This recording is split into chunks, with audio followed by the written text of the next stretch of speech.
It's been a really, really funny year. It's been crap because we've had to change a lot of things in terms of what we do, how we do things. It's been a crap year for a lot of people because, business as usual is not business as usual Yeah, anymore. not in Melbourne. It's business as adaptive as you can be. We're kind of everywhere else in Sydney. The rest of Australia is fine. Apparently, yeah. Yeah, it's just in Melbourne where we're kind of like, we've got the biggest asshole that's squeezed so tight. Called Dan Andrews. That won't let anybody do anything because he's afraid that the virus is going to kill people. And I get it. I get that it's hard. I get that there's two decisions that you make, especially when it comes to the virus, because how do you put a value on somebody's life? That almost seems like the moral thing to do. It's almost like, well, if you're worried about death, then I can't argue with you that anything else goes. And that's a really interesting concept with me. Yeah. Because we go, if you're so worried about death that you stop living. Yeah. And is that worth it?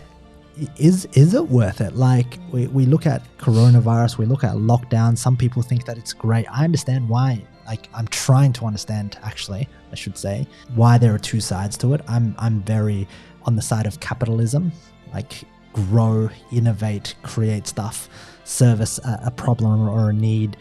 And at the other side of it, there are some people that don't have that thinking capability. They're not wired that way. And their parents and they grow inside of a community and they feel like, well, we have a community, we kind of grow together. We need support with aged care, etc., etc. And the fear of death is a huge fear which has imposed lockdown. It's really funny because when I think about business, the thing that you really allowed me to see was, Lynn, you're so structured inside of business that you're afraid to live life in itself. Because when I met Keri, we were traveling and I was starting my business and we're traveling and I was just so locked down, even though it looked like on social media that I wasn't on Instagram, etc., etc. It's easy to just tell people and take photos that you're going, on holidays, you're flying business class, you're going to Bali, and that perception. Yet the reality, it was behind the scenes. I was very locked down. I was so afraid to climb a mountain with you in Bali. That's the first one. The businessman who's the buzzkill of life. She's the buzzkill. and it brings me to this thing. And the thing is, I was so afraid that I wouldn't be able to make it in business, that I had to create this prison for myself. And yet there was a destination that I sense you were trying to get to, and you were afraid that you won't get there fast enough. And it's always so everything else was a distraction. It was like, life is a distraction. I need to get somewhere in business. I need to make it, and then we can live. Yeah, I didn't care about life. Women, you're distracting me with life. Yeah, I don't care about this adventure. I don't care about climbing Kilimanjaro. I don't care about meeting new people around the world, experiencing different culture. I didn't have that in me. What I had was this desire to just want to succeed in business. And that desire came from the stories that I had about success and who I needed to be and who I needed to prove wrong. And with that being said, like, I was living, but I wasn't living. And Keri, I think you brought that, and this is, contextually has to do with the lockdown, because in that moment in time, I realized that I wasn't living. I hadn't lived for like 28, 29 years, really. I think the only time that I really started to let loose was Yosemite. And we had a great experience. We did our retreat, our conference in San Fran last year, and then we went to Yosemite, and I just said, you know what? I gave myself permission to live, and it was one of the most beautiful experiences that I could have. And it's one of the memories that I think back about, and I can bring back everything. Yet when I think about the last 5 years of traveling, 50, 60 times, different planes. The only things that I've traveled a lot of places. I can't remember. I can't remember anything about any of the places except but the things that we have, and this is why this is so important to me, are the experiences that we have. And the lockdown has kind of gone, most people want to live, but they're not living. They're not truly living. Like when it's not lockdown, are people going to go back to their old patterns? I think. And something that I wrote yesterday, because I was writing this mega guide, I said lockdown was a gift for me and Keri, in the sense that we see a lot of people around us. We see people complain that they can't visit their friends, they can't have brunch, they can't go out. And yet it's a gift because you and I both grew. I mean, we launched this for the very first time ever. by the way. I'm blue, you're purple pink, which is really cool. We actually created a lot of unity. I rebuilt the business to create the business that I actually wanted to do and I actually wanted to create. And it gave me a lot of permission. It gave you a lot of permission because you're going through a certification with conscious parenting. And the thing that it started to make us realize was that you and I have meaning to our life. And the reasons why lockdown doesn't really affect us, apart from knowing that you can't do something, that's the mental effect. But I feel so many people, lockdown creates this confinement for them and they go into depression, they go into depressive states. They want to get away from their partner. Like I think we had that person that came over to our house who was evaluating our house for the loan. And she was like, I just wish I could get away from my husband. You know, I've just spent too much time with him.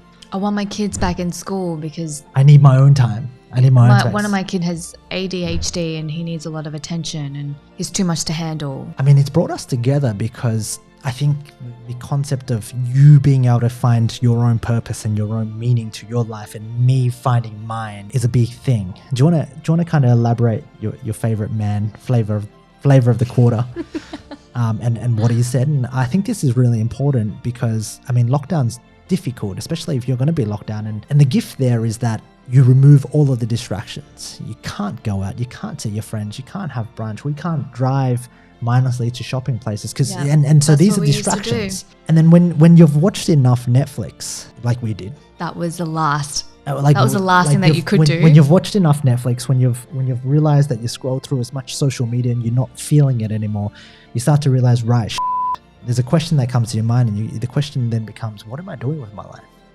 Because going to work, you know, it's fascinating to me. Most people go to work and they spend time working. You know, let's say you're awake 14 hours a day, you're spending 8 to 10 hours or possibly 12 hours commuting from around work. So you're spending 10 hours of the 14 hours that you're actually awake working, and yet most people hate their jobs. And so the lockdown really forces a lot of people to be introspective, and it's scary to hear about the amount of people that haven't found meaning to their life. And when you don't find meaning, you're not whole. And when you're not whole, I mean, I've found that when I'm not whole, I'm trying to look for you to make me happy. I'm trying to go, what can you do to make me happy? Why aren't you doing this for me? Why aren't we having more sex? And I'll go out there and I'll start to go, why aren't we having more sex? I'll look for problems and I'll be like, why aren't you doing this? Because I'm feeling sad. And what's really funny was when I'm starting to, when we're so busy and entrenched in our own, you know, instantly gratifying ourselves, I think at some point sex can be very instantly gratifying, especially for men. So we just feel the urge, you watch porn, you jerk off, you get it done with, and that's it. But when you actually start to find meaning to your life, you have sex because sex is connection, right? That's like we find deeper meaning. So do you want to elaborate on your flavor of the quarter? And I think he made a very interesting remark. You were on a walk with me and you said something and it sparked this thought in my mind. What was that thing that you told me? What was it? Jordan Peterson quote. I know, but I don't know which quote you're talking about. The quote about meaning. Meaning, yeah. The quote about meaning. What was that quote about meaning? It says most people feel like their life has no meaning. Yes. It was in one of his rules, and he talks about cleaning up your own house before you try and save the world. And he says people in their own lives lose meaning and they can't find meaning in their own lives, in their own home. So they try and take on these monstrous tasks of changing the climate or stopping the climate change, of rallying for the feminist movement, things like that. Yet they don't have meaning within themselves. And to wrap it around some context, he doesn't mean responsibility like the outside responsibility. He means responsibility for yourself and the self-care and the people around you that you can immediately impact. That's the responsibility. It's like something that I can really imagine myself feeling depressive is if I worked in a corporate still. If I were in Telstra right now, still working, and it'd be hello, Keri from Telstra. And easily enough, I could be a mum, I could be working from home, I have my own office. If I need to take a meeting, get you to look after the bug. But that's meaningless to me because that's not building me as a character. That's not building me and my message, because I'm just speaking telecommunications. And is this project going ahead? Is this project stopping? Do we have enough money? And all of these things almost seem trivial in the grand scheme of life. And the responsibility that I want to take, what brings me meaning is this. Yeah.